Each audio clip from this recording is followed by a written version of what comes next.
Good morning students.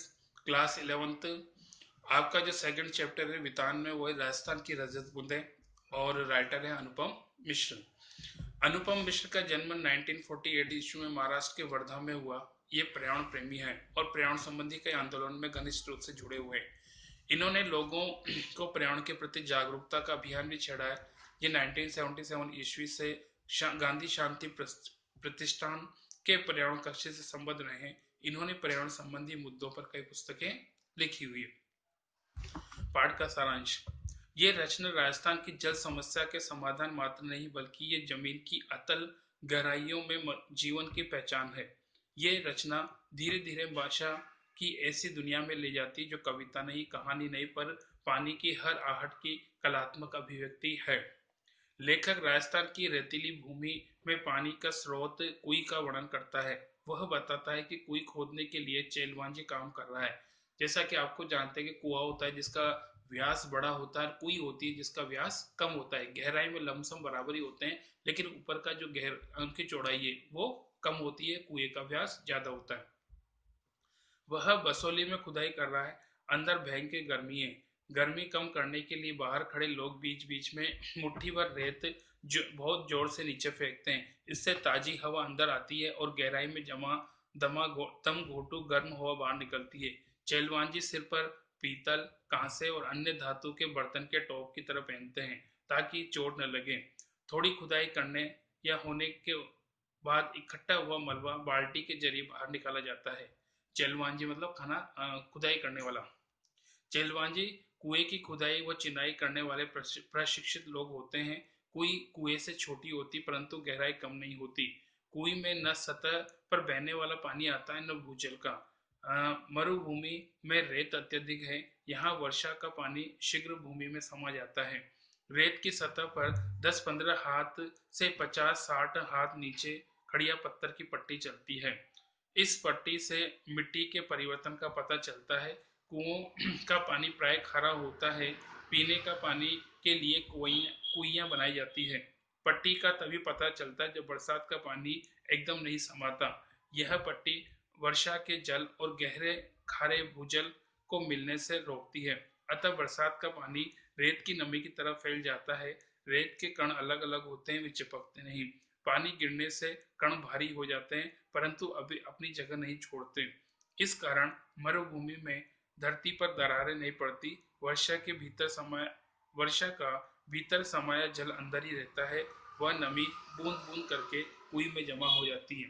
जैसा कि आपको जानते हो कि रेत के अंदर नमी होती है और जब उन सबको एक साथ रखा जाता है तो धीरे धीरे उसका पानी नीचे गिरने लगता है। यहाँ पे भी यही प्रोसेस अपनाया जाता है कि कुएं बनाई जाती है और कुएं के अंदर जो वर्षा का जो जल है जो नमी के रूप में रेत में समाया हुआ है, वो एक एक बूंद बूंद करके उसमें गिरता है और वो कुएं के अंदर पानी, शुद्ध मीठे पानी की व्यवस्था करती है। राजस्थान में पानी के 3 रूपों में बांटा गया है।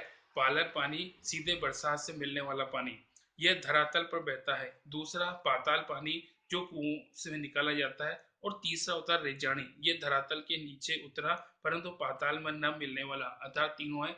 एक सीधा जल है जो हमें वर्षा के माध्यम से मिलता है। दूसरा होता है जिसको हम जमीन में से खोद के कुएं या बोरवेल के माध्यम से निकालते हैं। और तीसरा होता है जो न तो जमीन के अंदर न वर्षा, बीच में जो रेत के जो कण हैं जिनके अंदर नमी के रूप में पानी रह जाता है, उसे हम रेजानी पानी कहते हैं।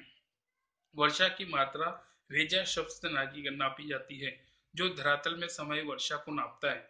यहाँ रेजानी पानी खड़िया पट्टी के कारण पाताल पानी से अलग रहता है। यहाँ पे जैसा कि हम जानते हैं जो खड़िया पट्टी होती है लाइमस्टोन की, जिसे लैंड बोलते हैं, वो पानी को जमीन में जाने से रोकती, क्योंकि वो पानी को ऑब्जर्व नहीं करने देता और वो पानी उसी रेत के अंदर समाये रहता है जब तक उसको वापस न निकाला जाए, उसी में रहता है। तो यहाँ पे हम कह सकते हैं कि इस पाताल पानी को और साथ में कह सकते हैं वर्षा पानी को, दोनों के बीच का जो रेजानी पानी था, रजदा मिट्टी अर्थात रेत, रेत के बीच में जो पानी है वो इसके रूप में मिलता है। इस विशिष्ट रेजानी पानी को समेटती है कुई। ये 4-5 हाथ व्यास से 30 से 60-65 हाथ की गहराई तक होती है। कुई का प्राण है चिनाई। इनमें से चूक हुई तो प्राणों चेहरारों के प्राण ले सकती है। हर दिन खुदाई में निकले मलबे को बाहर निकाल कर काम की चिनाई कर दी जाती है था, जिससे कच्ची चीज को पक्का किया जाता है। कुआ खोदा जाता है तो उसको आसपास को मरम्मत किया जाता है ताकि वो वापस अंदर न गिरे। कुएं की चिनाई ईंट और रस्से से की जाती है। यहाँ कुएं खोदने के साथ साथ खीप नामक घास से मोटा रस्सा तैयार किया जाता है। फिर इसे रोज कुएं के तल पर दीवार की तरह सटाकर गोलाई से बिछाया जाता है। जैसे आपने देखा होगा एक घोड़े के ऊपर जैसे सांप होता है, एक फन के ऊपर गोल गोल घूम के उस पर फन खड़ा होता है, ठीक वैसे यहाँ पे रस्सी को एक घेरे से दूसरे घेरे पर बांधा जाता है, ऊपर तैयार किया जाता है। इस तरह कई घेरे में कुई बनती जाती है। लगभग 5 हाथ के व्यास की कुई से रस्सी की एक कुंडली का सिर्फ एक घेरा बनाने में लगभग 15 से 20 हाथ लंबा रस्सा चाहिए। इस तरह करीब 4000 हाथ लंबे रस्से की जरूरत पड़ती है। पत्थर और खीप न मिलने के कारण चिनाई का कार्य लकड़ी के लंबे लट्ठों से किया जाता है। ये लट्ठे अरणी, बण, बावल और कुम्पट के पेड़ों की मोटी टहनियों से बनाए जाते हैं। ये ऊपर से नीचे से ऊपर की ओर एक दूसरे में फंसा कर सीधे खड़े किए जाते हैं और फिर इन्हें खीप की रस्सी से बांधा जाता है। खड़िया पत्थर की पट्टी आते ही काम समाप्त हो जाता है और कुई का सफलतापूर्वक उत्सव बदल जाता है। कुई की सफलता उत्सव में बदल जाती है। पहले काम पूरा होने पर विशेष भोज होता। चेजारों को तरह तरह की भेंटें, वर्ष भर के लिए 30 त्योहारों की भेंट, फसल का हिस्सा आदि दिया जाता था। अब सिर्फ उनको मजदूरी देकर ही विदा कर दिया जाता है। जैसलमेर में पालीवाल ब्राह्मण और मेघवाल गृहस्थी स्वयं कुएं खोदते थे। कुई का मुंह कुई का मुंह छोटा रखा जाता है। इसके कारण पहला की रेत में जमा पानी की बूंदें धीरे धीरे रिसती है। मुंह बड़ा होने पर कम पानी अधिक फैल जाता और उसे निकाला नहीं जाता। छोटे व्यास की कुई में पानी के 2-4 हाथ की ऊंचाई ले लेता है और पानी निकालने में छोटी चड़स का भी प्रयोग किया जाता है। दूसरे, मुंह चौड़ा होने से ढकना आसान है। तीसरा, मुंह के पानी मुंह को ढकने से पानी भाप बनकर न उड़ने की पानी के उड़ने की संभावना कम है। अगर वो ढका होगा तो पानी उड़ नहीं पाएगा और इसी कारण इसको बचाया जाता है।